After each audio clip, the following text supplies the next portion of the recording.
ছাত্রের অভিভাবক ভালোবেসেই বাড়ি থেকে আনা কিছু মাছ দিয়ে গেছে। মাছ সম্পর্কে প্রথমত আমার আইডিয়া খুব কম, কিন্তু আমি মাছ খেতে খুব পছন্দ করি। মাছ রান্না করতেও যে খুব একটা কম পারদর্শী ব্যাপারটা এরকম না, কিন্তু ওই যে বললাম বরাবরই মাছ সম্পর্কে আইডিয়াটা কম, মানে মাছের পার্থক্যটা আমি খুব ভালোভাবে বুঝতে পারি না। তো মাছের সাথে কিছু কাঁচা আমও ছিল, আর বরাবরই দেখা যায় প্রতি বছরই আমি বেশ কিছু কাঁচা আম পাই।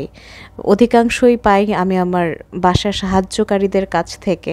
তারা তাদের বাড়ি থেকে আসার সময় কাঁচা আম নিয়ে আসে এবং আমাকে কিছুটা উপহারের হিসেবেও দেয়। তো এই কাঁচা আমটুকু তো সেই স্টুডেন্টের মারই ছিল। তো এই মাছগুলো গুছিয়ে গাছিয়ে আমি সব ঠিকঠাক করে রাখছিলাম। আসলে মাছ চিনি বা না চিনি, একসাথে এত মাছ দেখে, মানে এত মাছ বলতে আমরা যেহেতু দুজন মানুষ, আর মাছ খাই বলতে শুধু আমি, আমার হাজব্যান্ড তেমন একটা মাছ খান না। তো আমার জন্য এটা তো অনেকটাই মাছ। তো সব মাছ গুছিয়ে গাছিয়ে রাখছি। আর মাছ সংরক্ষণ করার আমার একটা পছন্দের পদ্ধতি, যেটা ইদানিং আমি শিখেছি ইউটিউবের কল্যাণেই। পানি দিয়ে যদি একটু মাছ সংরক্ষণ করি বক্সে, সেই মাছটা দীর্ঘদিন ভালো থাকে এবং স্বাদ গন্ধ অটুট থাকে। সেভাবেই আমি মাছগুলো সংরক্ষণ করে রাখছি। আর আমটাও যেটা ছিল সেটাও হচ্ছে কাটাকাটি করে ফ্রিজে আপাতত রেখে দিব, পরে ভাপ দিয়ে সেটাও ডিপ ফ্রিজে চলে যাবে। যেহেতু একদম টাটকা টাটকা মাছ, রান্না করার লোভ সামলাতে পারছি না আসলে। তো এজন্য হাতে মাখা মাছ আমার আবার বেশ পছন্দর দুটো কারণ। একটা হচ্ছে আমি খুবই অলস, হাতে মাখা মাছ আমার জন্য রান্না করার সবচেয়ে সহজ উপায়। আর দ্বিতীয়ত, হাতে মাখা রান্না আমার কাছে কিন্তু বেশ ভালো লাগে। ওই মশলা কষিয়ে টষিয়ে ঝামেলা করার চেয়ে হাতে একটু মাখিয়ে যদি রান্না করি, সেই স্বাদটাও কিন্তু একটু অন্যরকম হয়। তো এই রান্নার ধরনটা আসলে আব্বু বলে দিয়েছিল, কারণ মাছ চিনেছিলাম না। একটু বাসায় ফোন দিয়েছিলাম এটা আসলে কী মাছ, কীভাবে রান্না করব। তো বাসার গাইডেন্সে মাছটা রান্না করা, আব্বু বলেছিল একটু বেশি করে পেঁয়াজ দিতে। আর আমি তাই সেটাই করলাম, বেশি করে পেঁয়াজ দিলাম, একদম একটুখানি আদা রসুন বাটা একসাথে দিলাম। ডিপ ফ্রিজে জিরা বাটা ছিল, সেটা একটুখানি দিলাম। আর গুঁড়ো মশলা, যেটা সাধারণত আমাদের দেশি রান্নায় ব্যবহার করা হয়, 3টা স্টার মশলা, হলুদ গুঁড়ো, মরিচ গুঁড়ো আর ধনিয়া গুঁড়ো, সেগুলো অল্প অল্প করে দিয়ে কিছুটা লবণ দিয়ে দিলাম। এই যে শুকনো মরিচটা একটু পরে অ্যাড করেছি, কারণ শুকনো মরিচ ঢালা ছিল না আমার মশলার বক্সে।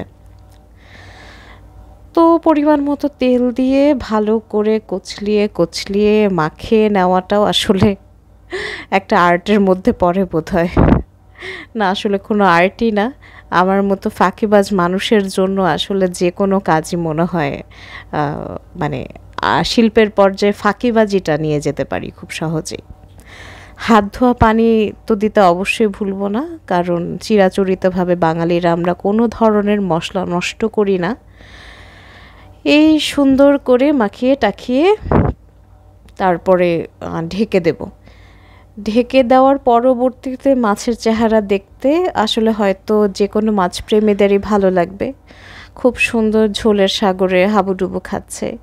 এই যে ঢাকনার চারিদিকে হলুদের দাগটা যে উঠে আসলো তেলের সাথে, এটা কিন্তু আমার খুব মন খারাপ লাগে, যে ঢাকনাটা একদম হলদেটে তেল চিটচিটে হয়ে যায়। তো আমার শাশুড়ি আমাকে অবশ্য একটা উপায় শিখিয়ে দিয়েছেন, সেই উপায়টা আমি কিছুক্ষণ পরে বলছি। এটা অনেকেই জানে হয়তো, আমার মতো আনাড়িরাই অনেক পরে জেনেছে। কিছু মরিচ ফাঁকিবাজি উপায়েই কেচি দিয়ে কেটে কেটে দিয়ে দিলাম তরকারির মধ্যে।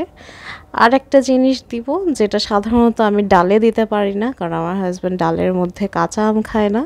কিন্তু যেহেতু এই মাছটুকু আমি একাই খাবো, তাই নিজের জন্য একটু আমের কিছু ফালি দিয়ে দিলাম, কাঁচা আমের ফালি। সেটা দিয়েই নেড়ে চেড়ে আবার ঢাকনা দিয়ে বসিয়ে রাখবো একদম ঝোলটা টেনে আসা পর্যন্ত। আর এই যে চামচটা এভাবে দিয়ে যদি ঢাকনাটা চাপা দিয়ে রাখি সেক্ষেত্রে তেলটা একটু কম চিটচিটে হয়। এটা হচ্ছে মাছের একদম সর্বশেষ লুক। আমার মনে হয় দেখে মনে হচ্ছে মাছটা ভালোই হয়েছে এবং আসলেই ভালো হয়েছিল। নিজের রান্নার প্রশংসা আসলে এখানে নিজে করা ছাড়া তো উপায় নেই, কাউকে খাওয়াতে পারছি না, কিন্তু কখনো যদি সুযোগ হয় নিশ্চয়ই একদিন হবে। আর শেষে